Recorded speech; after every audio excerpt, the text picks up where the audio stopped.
Asalaamu calaykum waa idin salaam asxaabta kusoo dhawaada muuqaal cusub halka ay igala socotaan waa Fahiima Channel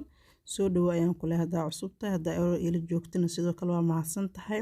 maanta sheekada idiin wado ninkii ay ku dhacday ayaa ka sheekeeyay waxayna ku bilaabanaysaa sida tan sheekada qaybteeda dambe ayaan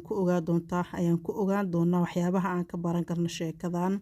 nin baa laba xaas qabay kadib labadiisii xaas mid waxay aheeday gabar madow oo midabka maariinka ah leh isla markaasna gaari ah guriga iyo reerka iyo wax walbana ku wanaagsan gabadhu ciyaal uma haynin laakiin kaala arag gabar oo waxay aheyd maasha Allah gaari ee waa sida uu ka sheekeeyay isla markaasna guriga iyo wax walba ku filan gabadha kale waxay ahayd gabar cad oo dheer oo qurux badan markasta waxay ka shaqeyn jirtay jirkeeda iyo markaasi inay korkeeda cadeyso laakiin shaqada guriga howlaha looga baahan yahay wax ay ka qaban jirtay ma jirin kaliya nafteeda ayay wax ka qaban jirtay ninkii markaa kadib muddo kadib wuxuu go'aan ku gaaray labada gabdhood gabar ka mid in uu furo ninku wuxuu ku fikiray in labada gabdhood gabar uu furo maadaama uu markaasi ka sheekeeyay in labada gabdhood inuu isla qabo uusan tabarteeda lahaynin isla markaasna hal xaas in uu reebto uu rabo laakiin inta uusan labada xaas ka mid uusan furanin waxa uu sameeyay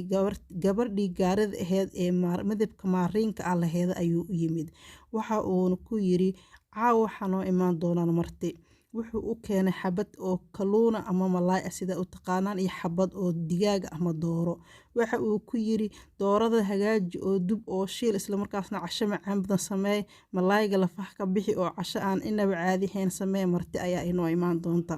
sidaas si lamida ninkii waa uu ka tagay xaaskii gabadhii gaarida aheeday waxa uu u tagay gabadhii cadeeday ee isla markaasna jirkeeda ka shaqeyn jirtay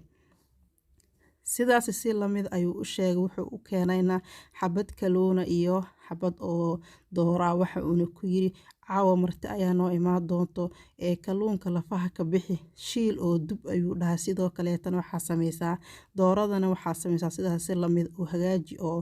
inaba caadi ahayn oo kare ninkii waa uu ka tagay subaxdii habeenkii ayuu ku soo bilowday gurigii gabadhii gaarida aheyd ee madoobeeday isla markaasna wuu ku yiri casho macaan badan caawa kare marti ayaa imaan doonta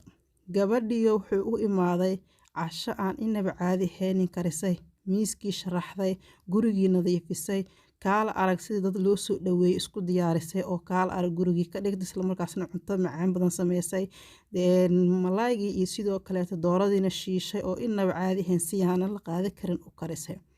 ninka waa uu arkay gabadhu inay hooshii dhandha ka dhigto waa uu baxay wuxuuna u tagay gabadhii kale ee cadeed isla markaasna jirkeeda ka shaqeyn jirtay gabadhii oo wuxuu arkay kaala aragnal iyo rubis ka dhigtay nafteeda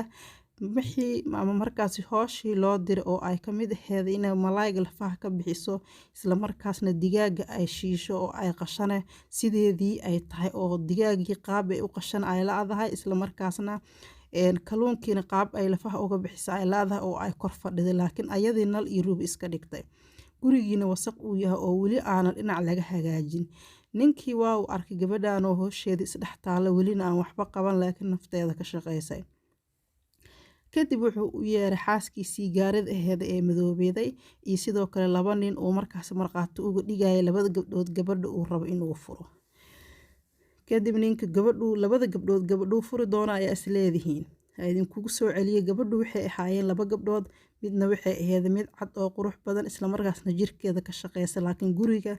iyo cuntada iyo nadaafada guriga aan warba ka hayn tan kalena waxay ahayd gabar midabka maariinka ah leh isla markaasna guriga iyo sidoo kale cuntada wax kasta dhag dhigi jirtay oo ninka markaas uu sheegay qaabka cuntada u karis inuu qaab aad u wanaagsan ay aheeday ninkii kadib waxa uu u sheegay labadii nin in uu furi rabo labada xaas ka mid ah xaaskaasi waxa uu yiri waa xaaska midabka maariinka ah leh ee gaarida ah ee isku filan gabadhaas ayaan rabaa ayuu dhahay inaan furo waxaana rabaa buu yiri inaan haysto gabadhan cad ee dheeraad u wada jeedaan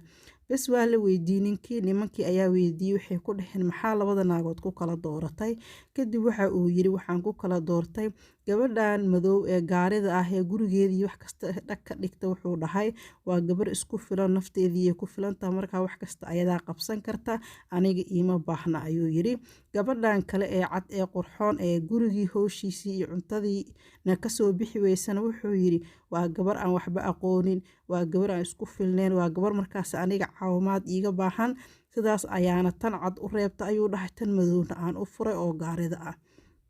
marka ninka halkaas buu gabadhii wanaagsaneed ee gaaridaheed uu ku furay.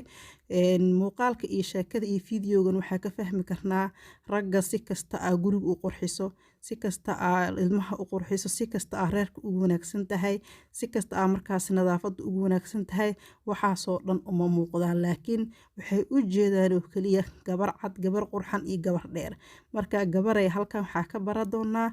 in rag way aad u jecel yihiin gabdhaha naftooda iyo jirkooda ka shaqeeyo.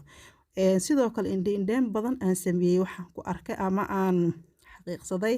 in rag ay aad u jecel yihiin in ay la guursadaan gabdhaha nadaafada badan, gabdhaha gaarida ah, gabdhaha isku filan. ogow gabdhaha lala guursado waa gabdhaha isku filan, gabdhaha gaarida ah, gabdhaha kaala arag wax kasta howlahooda kasoo baxo. gabdhaha kale ee gurigooda aan ka adkeen islamarkaasna awlaadooda aan ku filneen, islamarkaasna gurigooda uu yahay markasta guri wasaq badan, waa gabdhahaas gabdhaha aanan lala guursan. haddii aa fikirkaas ila qabto qaybta commentiga noogu soo camir, waa mahadsantihiin. muuqaalka muuqaal ka duwan inta kulmi doono, sidaas iyo nabadgelyo.